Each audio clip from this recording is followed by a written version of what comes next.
So let me introduce today's presenter. Dr. Jidda Umar is a Chief Research Officer and Head of Agricultural Economics and Extension at the Lake Chad Research Institute in Nigeria. His research spans agricultural value chains, food security, and climate-resilient farming systems. And today he'll share with us his work on the socioeconomic drivers shaping farmer participation using the Tricot approach in Northeast Nigeria. Go ahead. Yes. Yes. Good day, everyone. And thank you for joining this session. My name is Dr. Jidda Umar from LCRI Research Institute, Maiduguri, Nigeria. Today, I'll be presenting on socioeconomic drivers of farmer participation in tricot-based millet innovation systems in Northeast Nigeria. This work focuses on understanding how farmers engage with participatory research under the 1,000 Farms Initiative. Let me go to the introduction.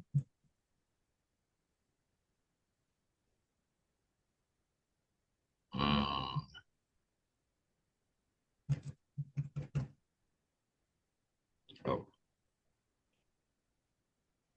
My slide seems to be frozen. I don't know.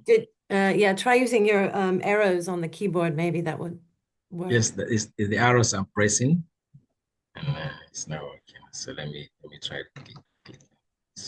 Aha. Okay, there we go. Clicking is working. Okay, this is part of the introduction. I will try to show the importance of millet.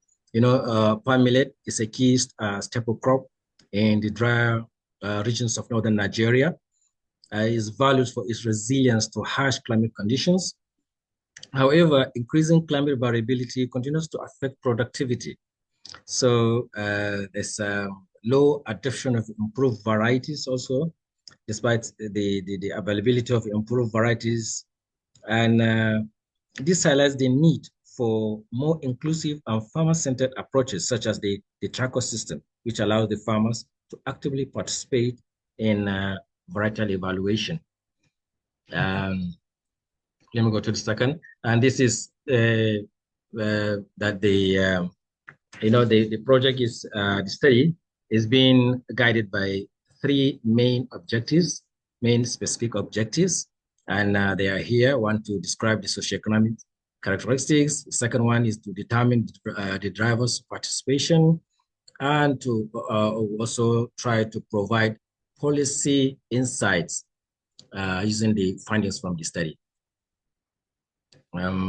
This is the methodology. This study is being conducted in two states of Nigeria. It's situated in the northeastern part of Nigeria, that is Borno and Gombe States. We sampled 120 farmers for the study, and we collected socioeconomic farm inputs, such as socioeconomic characteristics, farm resources, and input use patterns. For the analysis, we use descriptive statistics, logistic regression, and from there we draw out the marginal effects to identify the determinants of participation. This is the findings now. So we start with the socioeconomic characteristics.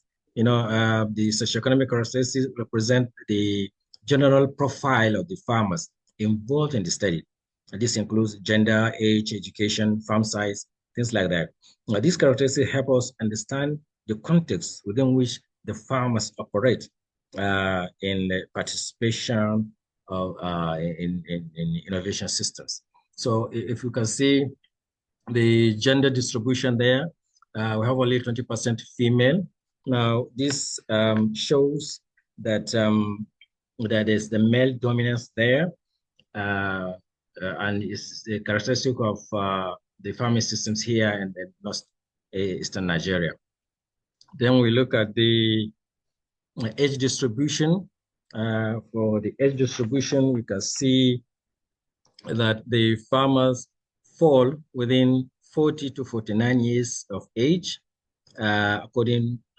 This accounts for about 40% of the farmers.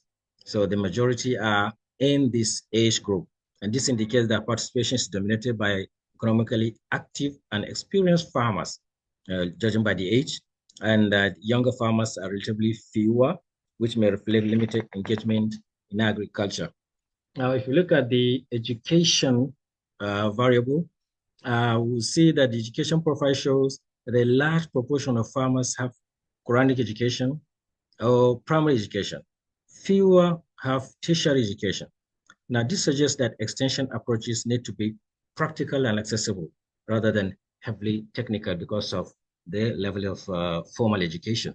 Now, if you look at the farm size distribution, we also see that the farmers are largely smallholder based with limited resources for large-scale experimentation because they fall within the, most of them, 40%, have 2 to 3 hectares of farmland. Now, this is some of the socioeconomic variables we try to show under the socioeconomic characteristics.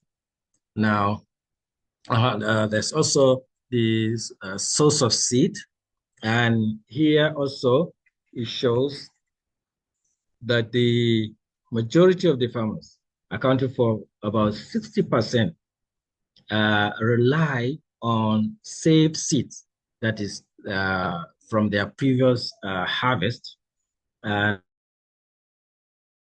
only a small proportion of institutions. This highlights the dominance of informal seed system and the need to strengthen access to improve varieties.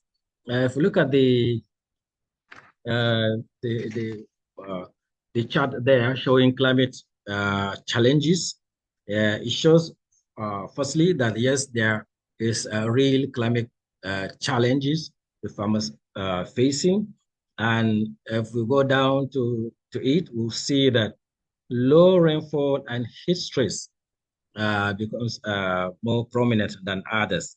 Others like the pest outbreaks, flooding, and things like that. These challenges underscore the importance of promoting climate resilient crop varieties. It shows that improved varieties need to be adopted by these farmers. Now, this is the table showing the regression results. Like I said, logistic regression is what is used, looking at the kind of data we need to analyze, looking at the dependent variables. It's a binary variable, so logistic regression becomes the most appropriate. Let me go to the next slide where it shows the marginal effect. Before that, I would like to say that the regression results show that several factors influence participation in Tricot trials. Variables such as education, farm size, extension access, cooperative membership, and digital access were all tested. And it showed that they are all positively correlated with farmer participation. That means they influence the participation of farmers in such participatory trials. And interestingly, it shows that age has a negative effect, indicating that younger farmers are more likely to participate. Now, this is for the main regression. Now, if you go down to the marginal effect, now we will see that it shows how much, that is, these variables affect participation. Like, for example, a 1-year increase in age, how much will it do? It will reduce the probability of participation in Tricot by a small percentage, by 0.4%, indicating that older farmers are slightly less likely to engage.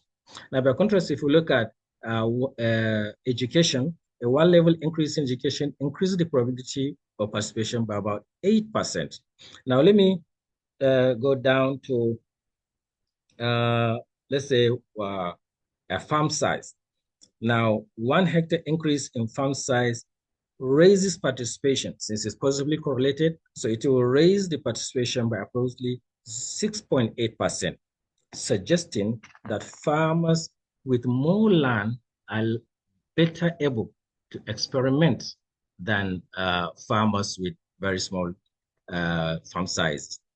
Now, the main finding here is that access to extension services has the strongest effect. It shows that farmers with extension access are about 12.2%, which is highest than compared to the other variables, more likely to participate compared to those without extension access. Similarly, membership in cooperative increases participation by about 10.6%. This is also a little bit higher than the other variables if you look at it, highlighting the importance of farmer networks. And if we look at the variable digital access, which is at the top, yes, we'll see that is also increases participation by about 5.6%. So the more the digital access, the better for the farmers to participate in participatory trials. Overall, participation increases most when farmers have access to extension, when they have access to organizations, when they have access to information. So the key findings is here that participation is driven by mainly by access to information and institutions, and access more important. I mean, it shows that these variables are more important than demographic factors such as age. This is the key findings here. So let me go to the policy implication, which is what are the third specific objective of our study, to try to bring out policy implications from our findings. Now, we've seen that based on these findings, several policy actions are recommended. One, there's the need to strengthen extension systems. This is very important. Secondly, there is the need to support farmer cooperatives. This is important. And thirdly, there is the need to improve access to agricultural information for the farmers.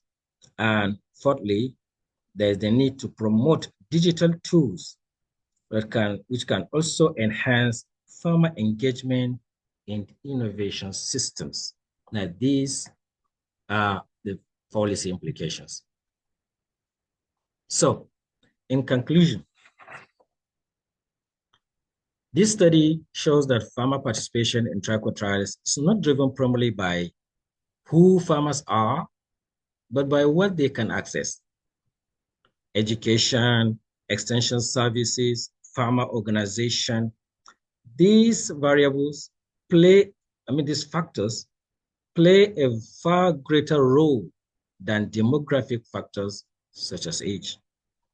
The evidence from Borno and Gombe State demonstrates that when farmers are empowered with information, when they're empowered with institutional support, when they are actively engaged in evaluating and adopting improved technologies, this highlights the power of farmer-centered, data-driven approaches like the tripod. If you can, that's our conclusion, in scaling climate-resilient agriculture. Ultimately, strengthening these systems is key to transforming dryland farming and improving food security generally. Ladies and gentlemen, this is the end of my little presentation. And I say, thank you very much for listening.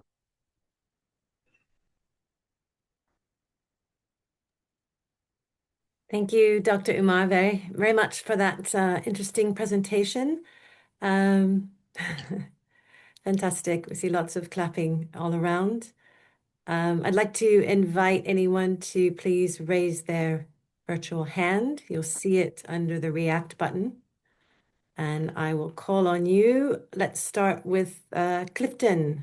Please unmute. And if you want to turn your webcam on, that would be nice. If not, go ahead and ask your question.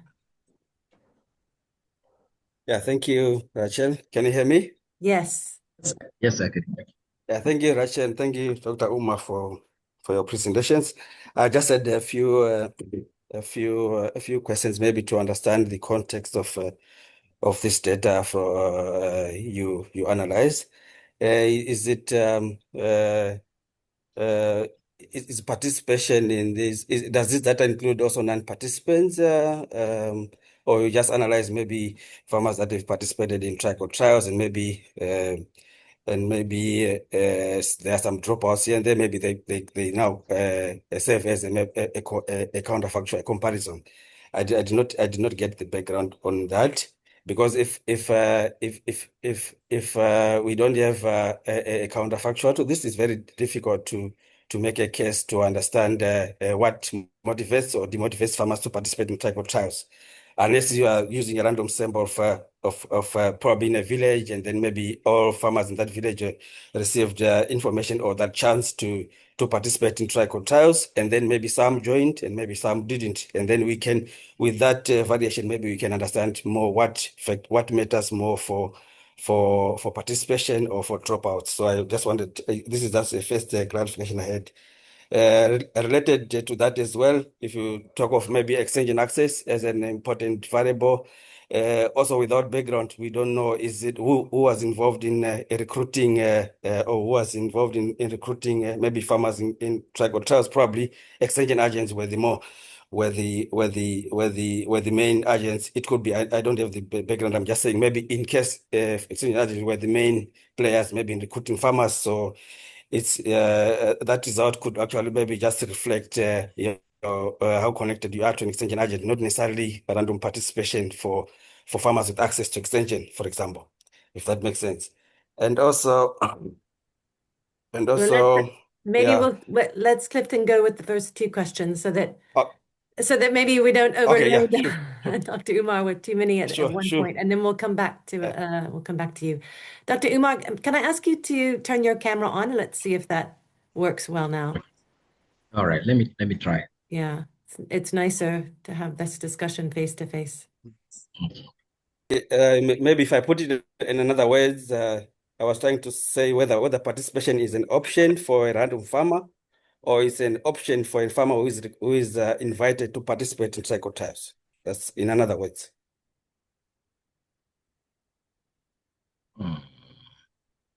Whether participation is an option? Oh, okay. Is it an option for a random farmer in a particular locality, or it's an option for a farmer who is invited to participate? Because it has important implications for understanding what are the factors, like you say maybe access to extension, to farm size and stuff. We need that context to understand the results you presented on participation. It's all right. Let me try and explain. Okay, starting with the first one, it says whether we've taken those that are non-participants to compare the two. No, we did not. That's the thing. We only focused on participating farmers in the Tricot trials. It's a project where farmers were selected, and 3 varieties were given for them to test on their farms. And so this has already been taken place. They've already tested the varieties. They have even in some places they have even harvested. So when I went specifically to now collect data for the socioeconomics.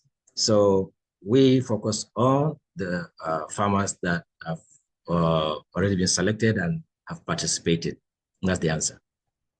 And whether it's an option or not, I'm not the one that selected, but so I don't know the actual process. But we've been working with Let me come in, Dr. Jidda. All right. With the breeder. Yeah, so network took me out for some seconds. It's like the question is, can you take it again? Something like, how did we select the farmers? Is it through the extension agents or? Is that the question? No, I was. the first question was to say if you are analyzing factors for participation, you need a counterfactual, you need non-participants to understand. Okay, for this group of farmers to participate, what is how does their probability of participation change with farm size, with access to extension? But if you only have participants, then it's really difficult to understand. How do we measure participation in a group of participants? Maybe you could have I don't know, intensive participation or stuff. And the other question related to extension was that, okay, sometimes if you link participation to access to extension, maybe extension agents in that area where they want recruiting farmer or inviting farmers to participate, then we are not really finding out whether access to extension is important because they are the ones maybe involved. It was just an assumption from my side. Involved in recruiting, inviting farmers to participate. Okay, so let me come in for the second question about the extension. You see, these farmers, we have been working with them for years. We have been conducting the traditional on-farm, which is not Tricot. Of course, Tricot has many farmers than on the traditional on-farm. So it was very easy for us to track the farmers we want them to work with. We started this Tricot 3 years back. And then what we did from the beginning is some extension agents in the states that we selected, the localities that are selected. Some of these places have active extension agents while others don't.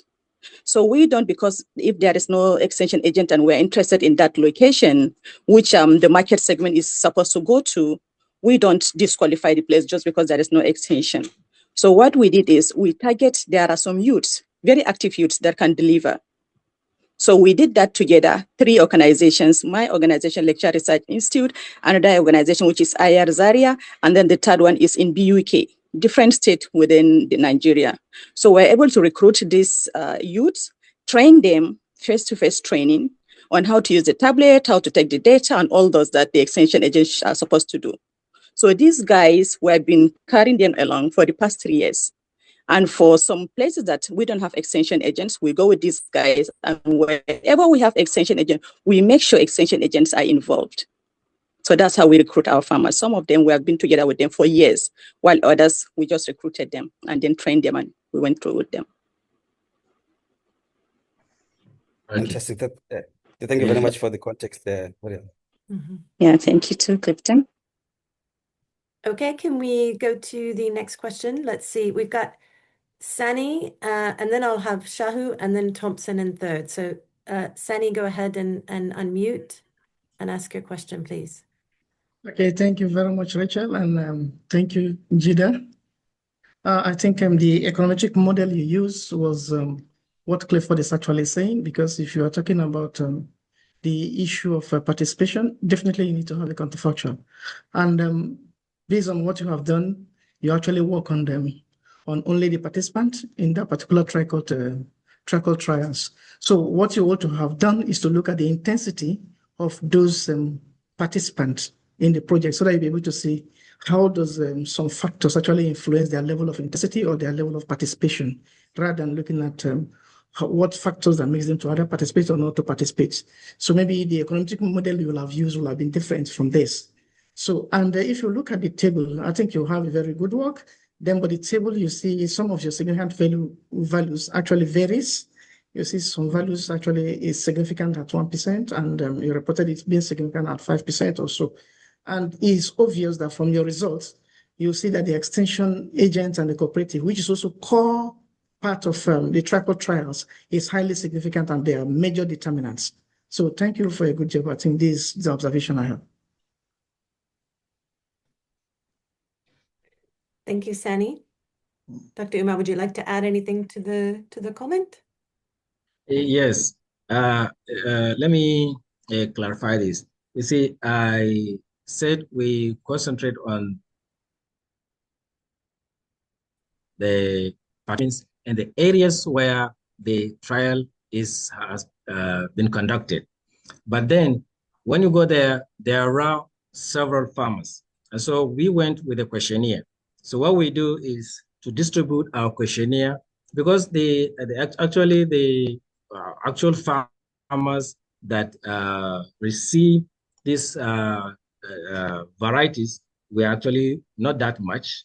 So we now distributed our questionnaire and collected the data. So actually in our questionnaire, you will either participate or you did not participate. And this is basically our dependent variable, the Y. So this is basically what we do.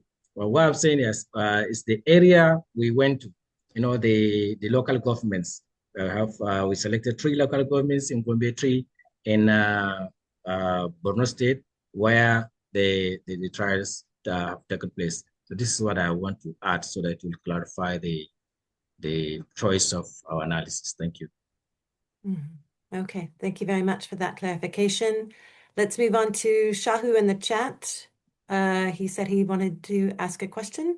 Go ahead and unmute, please.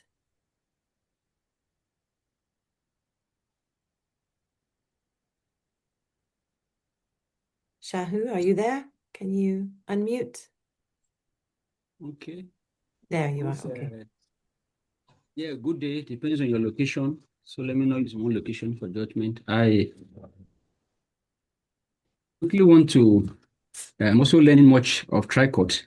So quickly, when I look at your presentation, which was very, very okay and very good, but a quick clarification on what you need to educate me is when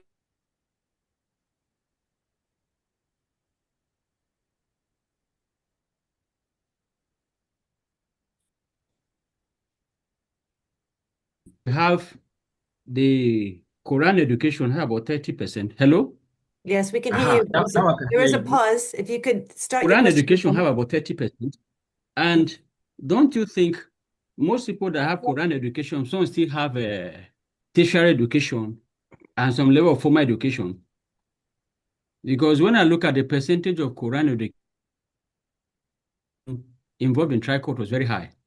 What came to my heart quickly is, don't you think there are people that have this same Quran education that also have higher, maybe the primary education, the secondary education, and tertiary education, we're also embedded in all? That's one. Two, if we're looking at, I think you also have, I don't know whether you have the lead farmers, because from what we are trying to do on soybeans on Tricot, we also have what we call the lead farmer. In a cluster of farmers of 10, the lead farmers manage 10 to 20 farmers. But there's a criteria for selection of the lead farmers. And the lead farmers must, to some extent, be digital. There are requirements. So in the selection of your farmers, I know when you said the age-wise, the younger ones, they are more into it. But I know that in terms of computer literate and literacy, and then modern digital tool, the younger ones, this is more interested to them than the aged people. And I think that's why we are having much young persons into this. I'm just thinking. So because you say younger, it seems that younger farmers will be more included in this participation. So these are the quick things I wanted to also bring forth so that we also be learning wider. Thank you. Thank you. Yeah. Okay. Dr. Umar? Okay. Yes, for the Quranic education, the question on the questionnaire is that you have primary education, you have Quran education. So the response is if they have, most of them will now responded that they have only Quran education. And so this is how we took it. It could be, it's possible, yes, we've seen it, where most of, this is how it is here, that you combine the two. You do Quran education, you also do formal education. But in this case, what we ask is some will now respond that they only have Quran education. And it's also possible, especially in rural areas, they will only go for Quran education and none for the other type of education. And the second, is it actually a question? It's actually a question. It may not be a question, but we're learning. Thank you. Okay, thank you very much. Okay, thank you for that. I've got a question from Thompson. Thompson, please unmute and turn on your camera if you can. Oh, there you go. Okay, we can see Yeah, you. thank you very much. My name is Thompson Ogunsami. I'm working with IITA. I'm based in Accra in Ghana, but currently I'm working on innovation called Akilimo, and we are also covering Nigeria and Tanzania. So thanks very much for the presentation, which was really very good and insightful. I have like 2 or 3 questions. The first one is actually on the chart, which shows the age. That the age has a negative marginal effect, particularly in terms of participation in the Tricot trials. And I observed that that is indicating that as age increases, participation decreases, which also show that younger farmers are more likely to participate in a Tricot trial, maybe possibly due to their greater familiarity with technology and all that generally, which is also very good. Then my question in that line is that, do we consider other non-digital formats in reaching out to farmers? Because I have observed the impact of extension services there. Because one of the things we have observed currently in the field, especially in Nigeria, the traditional extension services is playing a lot of role alongside with digital tool to be able to reach farmers. So it's about hybrid approach. That is what is really working because a lot of farmers cannot be able to use that. So are we also considering that? That is one. Then the second one also is on the aspect of participation. I think we've gotten a question already. Do we consider farmer typology in participation? Because I could see already organizational aspect, farmer cooperative. That's different level of farmers that are at that level. For the fact that they are in organization, they could be more educated and all that. And do we look at typical smallholder farmers they don't belong to any organizations, they operate on their own. So what is the level of typology that we consider in the participation to be able to help in the aspect of that? Then the last aspect, I think the doctor has mentioned to have involved 6 local government, and you have about a 120 respondent. Then I look at the second to the last slide that is talking in terms of the policy recommendation. So, and I want to say that can we use the 120 responded to come up with policy recommendation for the 2 states with large local government across the 2 states? Do we need to actually increase the number of farmers who participate before we can draw that conclusion in terms of what we are getting? So thank you very much. Thank you, Thompson. Yeah. Dr. Umar, you have 3 questions there. Yeah. If you need to be reminded. Rachel, can I come in for the first question? Yes, please. Yes, please. So if I get you well, Thompson, you're talking about the hybrid approach to reach the farmers. But the farmers that have access to maybe they know how to use the phones, smartphones, or those that don't know how to do it, maybe the older ones, where you talk about extension agent can assist, right? Yes, we took into consideration both the two. That's why in each of the sites where we have number of farmers, maybe 15 or 10 number of farmers, we always have one lead farmer. We call that field agent. So those farmers may know how to use the phone or not. It doesn't matter, but the field agent will be there to take the data using his smartphone. He will just ask question. They tell him, he asks them question and they give the answers, then he type it. As soon as he does that, then he will submit it to us. We get it to our climb up. So they are taken into consideration. It's a hybrid approach. Okay, that's clear. Thank you. The second question was about farmer typologies. Who would like to answer that?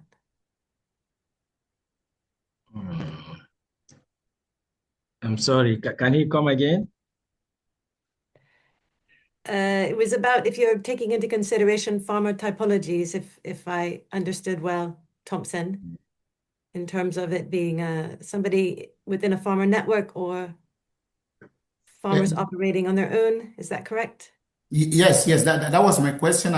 Because when I look at some of the engagement, we could even see that cooperative membership has a very significant effect in what has been considered. Then I was now looking into the fact that you consider different farmer typology, because if you look at cooperative membership, that's a typology already. Some group of farmers that belong to that particular group, but other group of farmers, maybe those that are involved in outgrower with an organization, maybe those who are operating on their own as a smallholder farmers, and they don't have even access to market and all that. Do we consider that across board to actually check effectiveness of participation? Because if our participation effectiveness is maybe dwelling more on a particular side of typology, then we have cut off a lot of different set of farmers not to be able to participate in what we are doing. Okay, Yes, I sir. understand. Yes. Really, yes. And the actual question, answer is that no, we didn't go that deep. As what we looked at is whether you belong to an organization, a cooperative or not, whether you have access to extension and things like that. So we didn't go down to this structured characterizing the farmers into these deep insight into these categories.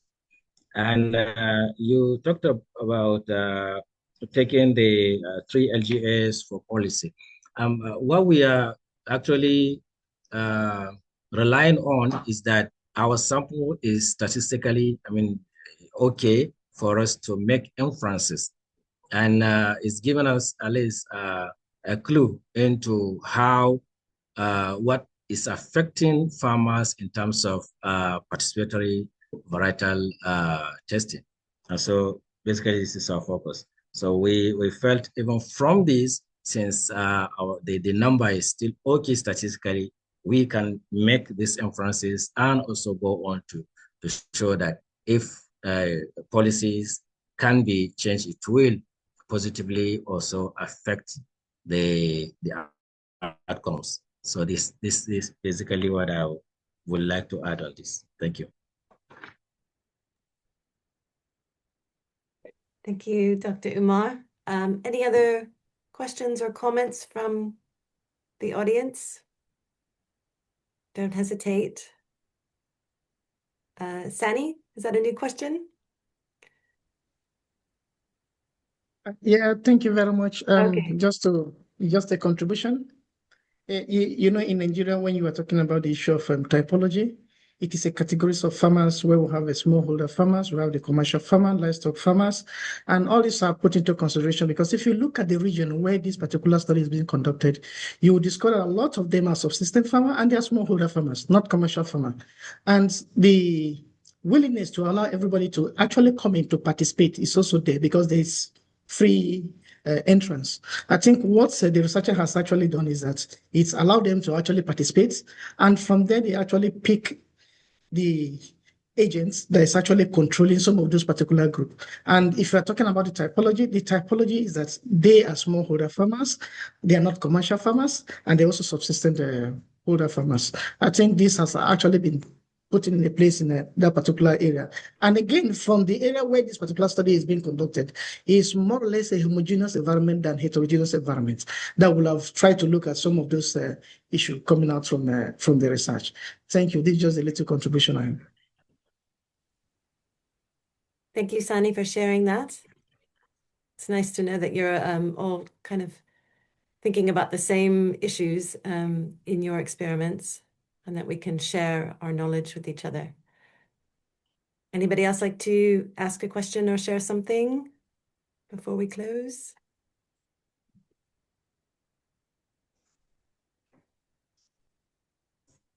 Just check the chat. Okay, no questions there. Thompson, go ahead.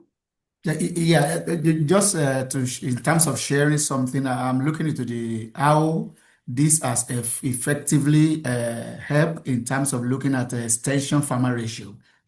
So I love the concept of the leaf farmer that has been introduced because in Nigeria today, the public sector extension services, the number is really going down and the effectiveness is not really there. So this pathway of lead farmer is an opportunity to begin to look into farmer-to-farmer extension system. And I think this is really very nice to be able to ensure that the information and the content being generated from Tricot goes down to other farmers at community level. So in that case, I think we can dwell more on this aspect to see how many more of lead farmer can we get, and that can help us to impact on that farmer extension ratio. That's just a comment. Thank you very much, Thompson. Would you like to add anything, Dr. Umar or Miriam? Yeah, I may want to add, mine is not, but let me add briefly. Shahu from NCRI Badegi. You see, what okay, we're trying to do, I don't think we're on the same page. The lead farmers, we give them specific instruction that please use farmers that are elites, farmers that can deliver. So the selection that is because the kind of technology, once we get some farmers that are over age 80, 70 years old, they may not adapt to the good agronomic practices and some of those tedious work to them. So we also, in our own selection, we tell them, okay, select people that can also answer the questionnaires and I can also help in one or two things. So to some extent, we're a little bit biased in our own case because we needed result and we know the kind of people we have in the country. If we just pick at random, we may at the end not really get the kind of results we want. We have tried it for the past 3 years. The first 1 or 2 years, we have difficulties in getting some farmers that will not respond again. But when we try this, I think this year we'll have a better result. Thank you. Thank you. Let me add to this. I think the previous speaker before this one, before Shahu, is actually emphasizing on, if I got him right, on that they need to find a way out to improve on our extension system. Because just like he said, we are having difficulties in extension system because of the existing T&V system, where we have the agricultural development programs in each of the states, and the research institute will now be feeding these agricultural development programs, and these agricultural programs are within the states, and they have operation areas all over the state, but they are for now they are weaker than before. Really, they are not working as should be, and so what maybe he's saying is that we should also find a way out of this by using the contract farmers to also do the extension service. It's just that this, yes, can be done, but the best way is, of course, to again go down to the ADPs where they have the subject matter specialists and they have the village extension workers who are within the villages who can deliver well if they are in good numbers. But just like he said, the farmer extension ratio is really not looking good for now. So this is what I want to add. I think what he's saying is basically okay. Thank you. Thank you, Dr. Umar. Bella, go ahead. Yes, thanks a lot for the presentation that I have not seen because I was impinged with the internet problem here at the station, so I came in late, so I might ask a stupid question. But I was wondering, how did you deal with the feedback to the farmers? Did the farmers get an overview of the results of the whole project and their individual scores, and could they identify which varieties were which among the farmers under the different lead farmers? Hello, Bella. Yes. Yeah, so we usually do that after the end of the project. We do a feedback kind of workshop together with our participating farmers, especially the lead farmers, the field agents across all the locations. So we'll bring them together, a small workshop to show them what we have done, what has gone good, what did we do as good, and what went wrong for us to improve. And then we also went through the materials, what is the base, and then because all the materials were coded ABC, they don't know what they are evaluating. Yeah, exactly. So, yeah, that's so during that time, we're able to open up some of the materials they even knew, especially the checks, since most of the checks are release materials. So they know the checks, they have been working with it. So we opened up and then we did this evaluation and kind of a feedback way of evaluating. We did that together with the farmers, but not all the participating farmers, the 120, but with the lead farmers and some of our scientists that are involved in the project. Yeah, because it was also a recommendation from the Variety Release Committee. When we did in Cassava, Variety Release Committee came to visit the trials, and they were kind of, they really liked that the farmers were, for a change, very engaged with the trials instead of the experience they had before with normal on-farm testing. But they said, well, okay, you have these varieties, but it's really important for the farmers to internalize what has happened. No? What kind of varieties do each of them have, so that they can really have an idea what to choose.